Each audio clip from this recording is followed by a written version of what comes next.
ici aussi.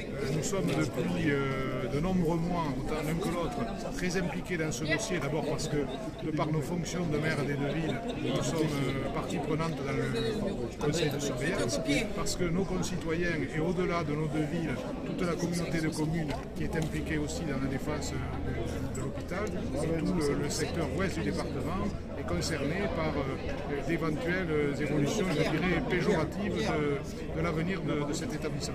Alors, ces évolutions péjoratives, c'est des fermetures de lits, je suppose. En quoi est-ce que une personne de l'ARS m'expliquait que du personnel de Montauban, des compétences pourraient venir à Moissac? En quoi vous, ça vous pénaliserait ces lits fermes? Alors, le souci justement, c'est que l'équilibre qui peut se créer et que souhaite l'ARS entre les deux hôpitaux ne se fasse ni au détriment de l'un ni au détriment de l'autre. Il existe sur les deux structures des compétences et des capacités à faire des interventions, à offrir aux patients des services qui sont tout à fait non seulement corrects, mais faits dans d'extrêmement bonnes conditions, avec un personnel motivé, efficace et de valeur.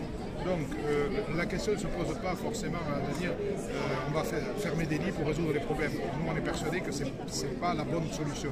La bonne solution c'est d'arriver à partager équitablement les moyens entre les deux structures de façon à ce que le département soit correctement couvert, que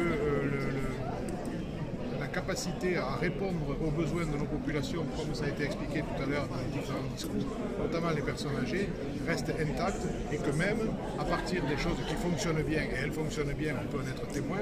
Moi j'ai travaillé pendant 40 ans avec cet hôpital quand j'étais médecin généraliste à Moissac, donc je sais comment il fonctionne, je sais ce qu'il est capable de donner en termes de qualité de prise en charge, en termes de qualité de prise en charge, de proximité pour les patients. Et je pense qu'on est là pour le défendre et que si on est venu ici aujourd'hui, c'est pour donner notre vision de la chose qu'on a déjà affirmée, comme le disait Jean-Philippe Bézier tout à l'heure, à Madame la directrice de l'ARS au mois de décembre, quand nous l'avons rencontrée. On restera ferme sur nos positions et on est là pour ça. Est-ce que vous craignez vos administrés de trop grande distance à parcourir pour se soigner? De toute façon, je veux dire, la proximité, chaque fois qu'elle peut être préservée, il faut la préserver.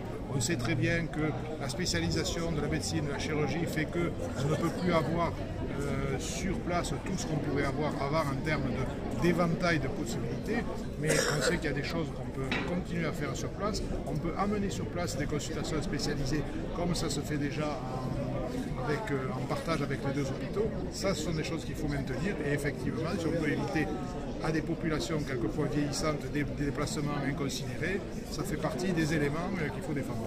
Merci beaucoup. Merci.